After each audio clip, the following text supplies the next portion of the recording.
June 1999. An 18-year-old college dropout clicks upload on a program he built between skipped classes. He's been awake for 60 hours straight. He's coding on a borrowed computer. He has $0, 0 investors, and no plan, just an idea everyone laughed at. 6 months later, 10 million people are using his software. 18 months later, 80 million.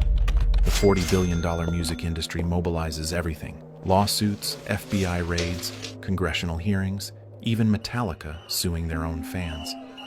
And they eventually crush him, bankrupt his company, kill his creation, and pop champagne. Total victory.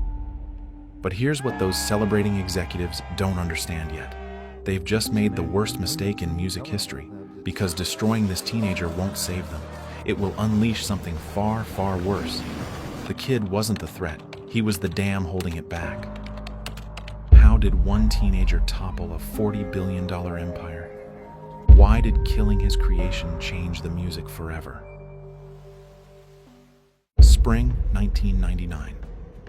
There is a windowless dorm room at Northeastern University in Boston. Inside, Sean Fanning, 18 years old, hasn't slept in 50 hours. His eyes are bloodshot, locked on a glowing CRT monitor, fingers hammering code while the campus sleeps. The problem consuming him is deceptively simple. Finding music online is a nightmare. The MP3 format already exists. The compression technology has shrunk songs to roughly 1/10 their original CD file size, making them theoretically easy to share. But in practice, actually locating MP3s means crawling through broken FTP servers, sketchy IRC chat rooms, and web directories that disappear overnight. His roommates complain constantly that downloading a single track takes 14 hours on a good day, and half the time the connection dies at 90% complete. Sean understands something the music industry hasn't yet. The infrastructure for a revolution is already in place. The compression technology exists. The bandwidth is expanding rapidly. Millions of people want digital music.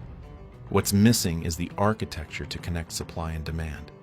His breakthrough arrives somewhere around hour 52 of sleeplessness, in a flash of clarity that will eventually cost record labels billions. He realizes the solution isn't building a central vault of songs. That approach is slow, expensive, and creates a single target for lawsuits and shutdowns. Instead, he envisions something radical, a peer-to-peer mesh network. Every user's hard drive becomes a node in a vast interconnected library. No warehouse and no centralized inventory. No permission required from anyone. If 10 million students each have 200 songs stored on their computers, the network collectively holds 2 billion tracks, with 0 storage costs, 0 distribution expenses, and 0 overhead. The concept obliterates every assumption the music business has operated on for a century. Sean starts coding the architecture that night. In an online chat room, he teases the concept to strangers, most of whom dismiss him outright. But one 18-year-old in Virginia pays close attention. Sean Parker, a baby-faced entrepreneur already obsessed with disrupting entrenched industries. Parker tracks Fanning down through mutual contacts and discovers something unexpected. A shy, awkward kid from working-class Brockton, Massachusetts, coding on a borrowed PC in his uncle's office, and sometimes sleeping in a storage closet just so he can work around the clock without interruption. The nickname Napstar, originally a jab at Sean's curly, nappy hair from his high school days, becomes the software's name. By May 1999, after 5 months of marathon coding sessions, the first functional version compiles successfully. Fanning and Parker scrape together $50,000 from skeptical angel investors who aren't entirely sure what they're funding. The two teenagers drive to California with the executable on a floppy disk and a conviction that they're about to change something fundamental. They have no business plan. They have no revenue model. They have no idea that within 12 months, they'll be fighting for survival against every major record label on the planet. They launched Napstar in June 1999. The first week brings a few hundred downloads, mostly Fanning's college friends and chat room acquaintances curious about this strange new program. The interface is clunky, servers crash constantly, but the core mechanism works exactly as designed. Type a song title into the search bar, see which users have the file on their hard drives, Click download, and the MP3 transfers directly from their computer to yours. No middleman, no payment, no permission. By October, word of mouth has pushed the user count past 150,000. By Christmas, it crosses 1 million registered accounts. And by March 2000, the number explodes past 20 million active users, the fastest growth of any software application in internet history. Sean Fanning went from anonymous college student to the unwitting general of a digital army in 9 months flat. He has no idea that his dorm room experiment is about to set the entire music industry ablaze. Will he be able to destroy the entire industry? 2000. Napster has mutated from software into something closer to a social movement. High school kids, college freshmen, office workers, suburban parents, all of them trading MP3 files at speeds that would have seemed like science fiction 5 years earlier. Music that used to cost $17.99 per CD is now essentially free for anyone with an internet connection and a few hours to spare. The record labels watch in bewildered horror as their once loyal customers embrace this outlaw technology in unprecedented numbers. Supply and demand have decoupled completely. The appetite for music remains as ravenous as ever, but purchase rates are collapsing. Every hit single, every obscure B-side, every genre from Beethoven to Biggie is suddenly available at the click of a mouse. Why pay $18 for a Britney Spears album when you can grab the one song you actually want in 4 minutes and free? The impact shows up immediately in the quarterly reports. 2000 becomes the first year in 2 decades that global recorded music revenue actually declines. CD sales drop 2.5%, a $1.2 billion hemorrhage in 12 months. The industry blames Napster, and the math supports their accusation. The unbundling of the album has begun, and nobody asked the labels for permission. An entire generation is learning that music is something you access instantly, not something you save up for and purchase in plastic jewel cases. For users, the experience feels miraculous and vaguely illegal in equal measure. One college student later recalled the first time he searched Napster.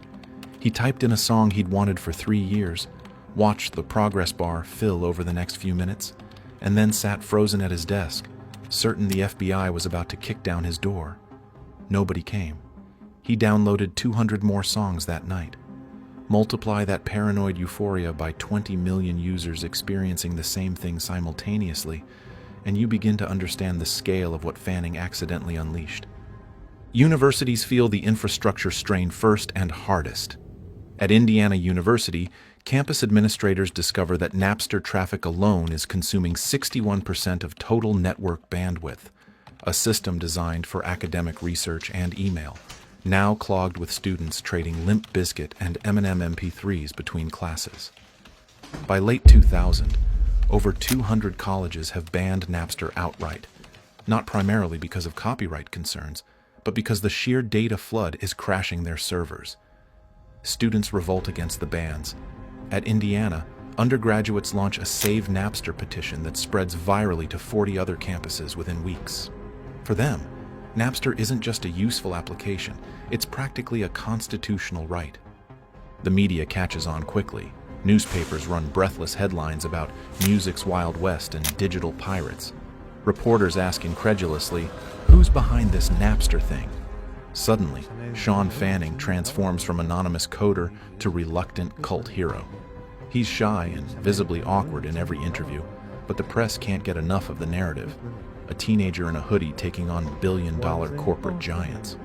In October 2000, Fanning appears on the cover of Time magazine, hood pulled up, smirking at the camera as the face of what journalists are calling the Napster revolution. He's invited to the MTV Video Music Awards, where he strolls on stage wearing a Metallica t-shirt he claims he borrowed from a friend, a pointed jab at the very band that has become Napster's loudest and most aggressive critic. The audience erupts. Sean Fanning has become a cultural lightning rod, celebrated by millions of fans, despised by powerful music legends. But in the boardrooms of Los Angeles and New York, the celebration is about to end. The music industry's executives have finally woken up to an existential threat. For years, they operated in a comfortable bubble, CD sales booming, profit margins guaranteed. Napster shattered that illusion overnight. The label's $40 billion gravy train has screeched to a halt, and the panic is palpable. At a private meeting during an industry conference in early 2000, one agitated label executive reportedly slams his fist on a table and declares the only solution is simple: ban the internet. He's dead serious. That's how apocalyptic Napstar appears to them. They're about to fight back with every weapon at their disposal. What they don't realize is that this fight has already spiraled beyond anyone's ability to control, and their first major counterattack will do something nobody anticipated. It will transform Sean Fanning from folk hero into legend. How did a drummer's publicity stunt backfire so spectacularly? And what made the labels reject a billion-dollar offer that could have saved their entire industry? Napstar's explosive growth has the giants of the music world scrambling for a response. The Recording Industry Association of America isn't about to let a bunch of teenage pirates destroy their empire without total war. In December 1999, even as Napstar's user count climbs toward 10 million, the RIAA launches its assault, a massive federal lawsuit alleging copyright infringement on an unprecedented scale. Every major record label joins the legal siege: Universal, Sony, Warner, EMI, BMG. The complaint demands up to $100,000 in damages per song illegally shared, a number that could theoretically bankrupt Napstar millions of times over. But Napstar doesn't collapse immediately. The company hires Hank Berry, a Stanford-trained attorney and experienced dealmaker, as CEO. Berry initiates back-channel negotiations with label executives, floating an idea that might save everyone. What if Napstar converted to a paid subscription model and shared royalties with the labels? For several tense months, it looks like a deal might actually happen. Then Metallica detonates everything. April 2000. The legendary metal band discovers that a demo of their song I Disappear, recorded for the mission. Impossible 2 soundtrack has leaked onto Napstar before its official release. Their drummer, Lars Ulrich, is apoplectic. Metallica doesn't just file a lawsuit, they make the confrontation personal and theatrical. On May 3, 2000, Ulrich himself marches into Napstar's Redwood City headquarters flanked by lawyers and bodyguards, hauling 13 boxes that weigh a combined 60 pounds. Inside those boxes, printouts listing 335,435 individual Napstar usernames that Metallica's investigators identified, trading the band's music. Ulrich demands every account be banned immediately. Napstar complies, banning over 300,000 accounts within 48 hours. But the PR fallout is catastrophic, and not for Fanning. Overnight, Lars Ulrich becomes a meme, the greedy rock millionaire suing his own fans, many of them teenagers without credit cards. Sean Fanning, meanwhile, achieves near-mythic status. That October Time cover, the MTV appearance in the borrowed Metallica shirt, the crowds chanting his name at tech conferences, the battle lines crystallize in public consciousness. A multi-platinum drummer versus a teenage coder. Only one can be the villain, and the court of public opinion has already decided. If you're enjoying this showdown between a scrappy college dropout and the most powerful entertainment industry on the planet, smash that like button and subscribe. It tells me you want more deep dives into the digital battles that rewired civilization. Stick around, because this war is just getting started. Dr. Dre joins Metallica's crusade within weeks, adding another celebrity face to the lawsuit. Meanwhile, the RIAA escalates its strategy. If they can't immediately kill the Napstar platform, they'll terrorize its users into submission. Industry lawyers begin compiling evidence against individual downloaders, preparing a wave of litigation designed to make examples out of ordinary people.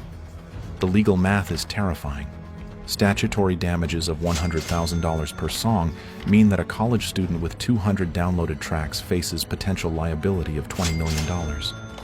In one case that will drag through courts for years, a single mother from Minnesota named Jamie Thomas Rassett is eventually ordered to pay $1.92 million for sharing just 24 songs. And over the following years, the RIAA will file lawsuits against more than 18,000 individuals, including 12-year-olds, 71-year-old grandfathers, and someone who didn't even own a computer. Yet Napstar's users remain fiercely loyal despite the legal threats. Many view the record labels as the true villains, after all. The industry has been selling CDs at inflated prices for decades, while paying most artists only pennies per album sold. To these millions of music fans, Napster isn't theft, it's rebellion. And several prominent artists publicly side with Fanning.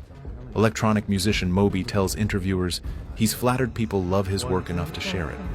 Courtney Love publishes a lengthy essay accusing record labels of being the real pirates, exploiting artists through predatory contracts for generations.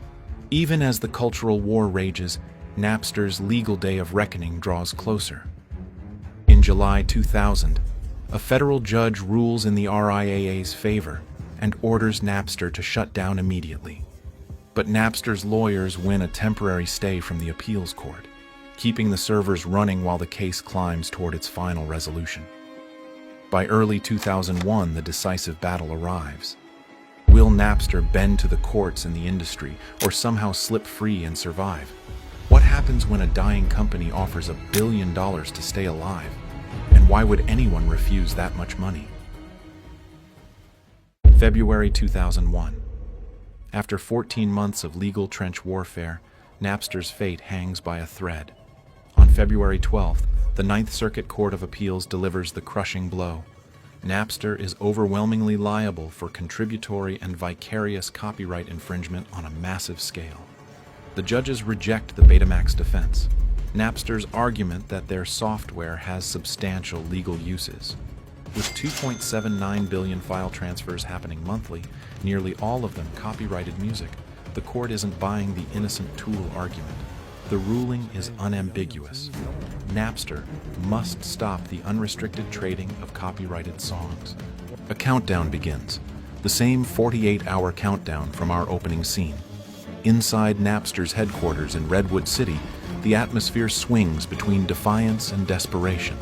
The young staff works 20-hour shifts on a last-ditch technical solution, acoustic fingerprinting filters that would automatically block any song by artists who don't want their music shared. But the technology is immature and the filters fail to catch millions of files. Meanwhile, Napster's 57 million users don't wait to see if the company survives. They assume the free ride is ending and download everything they can reach. College network administrators watch helplessly as bandwidth spikes to 4 times normal levels. One technology journalist later describes the final weekend as the last days of Rome for Napster's free music era. Behind closed doors, Napster's executives make one final desperate proposal to the record industry. What if we paid you? In a move unprecedented for a startup with essentially zero revenue, Napster offers the labels a $1 billion settlement. $1 billion over 5 years in licensing fees. Just let us keep operating as a legitimate paid service. The offer reveals how valuable Napster's user base has become. Even a modest monthly subscription fee from 57 million accounts could generate that sum. But the labels smell blood. Their total legal victory is within sight, and they have no incentive to compromise now. The $1 billion offer is rejected in less than 72 hours. Every earlier overture, Hank Berry's back-channel negotiations, the proposed revenue-sharing partnerships, all of it dies in those boardroom meetings. The executives don't want Napster to survive in any form. They want it destroyed completely, made into an example so terrifying that no one will ever try this again. So Napster prepares for execution. In July 2001, Judge Marilyn Hall Patel issues the final injunction. Napster's central servers must go permanently dark. On the night the service dies, Sean Fanning is just 20 years old. 2 years earlier, he was coding through sleepless nights in a Boston dorm room. Now he watches security guards escort crying employees from the building while news cameras broadcast the collapse. For the first time since June 1999, users across the globe open Napster and see only an error message. The music industry declares total victory. Sean Fanning's rise and fall happened in a blink. One moment he graced magazine covers and walked MTV stages. The next he was grappling with the complete collapse of his company. In the aftermath, Napster files for bankruptcy in 2002. Its remaining assets and brand names sell for $5.3 million, less than the cost of a single Metallica world tour. Fanning, the teenager who sparked the inferno, becomes a cautionary tale. Brilliant and disruptive, but ultimately crushed by establishment power. The record labels celebrate their courtroom triumph. Their lawyers collect bonuses. Their trade publications declare the war won. But that celebration will be short-lived. Because Napster's death, it turns out, is the definition of a Pyrrhic victory. The war isn't ending, it's mutating into something far larger and far more impossible to defeat. They killed Napster. But can you kill an idea that 57 million people already learned? Napster's centralized servers are dark, but its legacy is spreading faster than ever. The moment the original service dies, a dozen new heads sprout from the corpse, a true Hydra effect that the record industry never anticipated. Throughout 2001 and 2002, second-generation file-sharing networks absorbed the millions of refugees. Gnutella, Kazaa, Morpheus, Grokster, eDonkey, LimeWire. Unlike Napster, these successors have learned from Fanning's fatal vulnerability.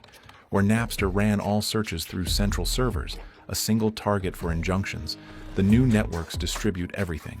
No headquarters to raid, no CEO to depose, no kill switch to flip.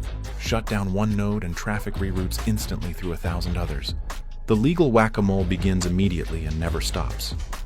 By 2003, Kazaa alone has more registered users than Napster ever accumulated. The irony is savage. In their desperation to destroy one file-sharing company, the labels inadvertently accelerated the development of a dozen more resilient successors. Then comes BitTorrent. Programmer Bram Cohen releases the protocol in 2001, and it perfects what Napster only approximated. Instead of downloading a complete file from a single user, BitTorrent breaks files into tiny pieces and pulls them simultaneously from dozens or hundreds of sources. A swarming model that makes transfers faster as more people share. By 2004, BitTorrent alone accounts for roughly 35% of all internet traffic worldwide. Not 35% of file-sharing traffic, 35% of the entire global internet. Piracy hasn't just survived Napster's death, it has been hardwired into the basic infrastructure of the web. The record industry responds the only way it knows how. More lawsuits, more threats. In September 2003, the RIAA sues 261 individual file sharers in a single coordinated sweep. The targets include a 12-year-old girl living in public housing and a 71-year-old grandfather who barely understands what an MP3 is. The cases make national headlines, but not as victories. Late-night comedians mock the spectacle of music industry lawyers terrorizing grandmothers. Public sympathy swings hard against the labels. And despite all the legal fury, 35,000 individual lawsuits filed over the following years, the piracy numbers keep climbing. Meanwhile, the industry's core business collapses. Global recorded music revenue, which peaked at $38.6 billion in 1999, enters a freefall that nothing can arrest. By 2009, exactly 1 decade after Napster's launch, annual revenue has cratered to $17 billion, a 56% decline in 10 years. The labels blame piracy, and they're partially correct. But the deeper wound is behavioral. Napster permanently altered how an entire generation thinks about music. It unbundled the album. It taught millions of people that music could be instant and on demand. By the time the industry finally accepts legitimate digital distribution, Steve Jobs launches the iTunes Music Store in 2003, selling songs for 99 cents each. The consumer expectations have already calcified. Jobs didn't invent digital music purchasing. He simply monetized the habits Napster created for free, and the labels, desperate for any revenue, surrendered pricing power to Apple and never recovered it. As for Sean Fanning, he watches the entire transformation unfold from the sidelines. In the years after Napster's collapse, he stays in tech, launching Snowcap, Rupture, and Path. None recaptured the lightning-in-a-bottle moment. He built a digital weapon that dismantled a $40 billion industry before he was old enough to legally buy a beer. The record labels won their lawsuit. They bankrupted his company, and absolutely none of it mattered in the end. Here's what the music industry discovered too late. You can sue a company into bankruptcy. You can destroy a 20-year-old entrepreneur. You can win every court battle, collect every legal judgment, celebrate every injunction. But you cannot uninvent peer-to-peer architecture. You cannot make 57 million people forget what free and instant music felt like. The industry spent an entire decade fighting a war against human behavior, and human behavior won decisively. Sean Fanning didn't destroy the music business. He simply exposed the cracks that were always there. The flood did everything else. The labels thought killing Napstar would restore the old order. Instead, they created an enemy that couldn't be killed, a decentralized swarm of networks and users that would torment them for 20 years. The boy in the hoodie didn't win his legal battle, but he won something more important. He proved that information, once freed, cannot be recaptured. And if you want to see what happens when another teenager builds something even more dangerous, a weapon that didn't just disrupt an industry but brought entire governments to their knees and made one young hacker the most wanted fugitive on Earth, watch this video next.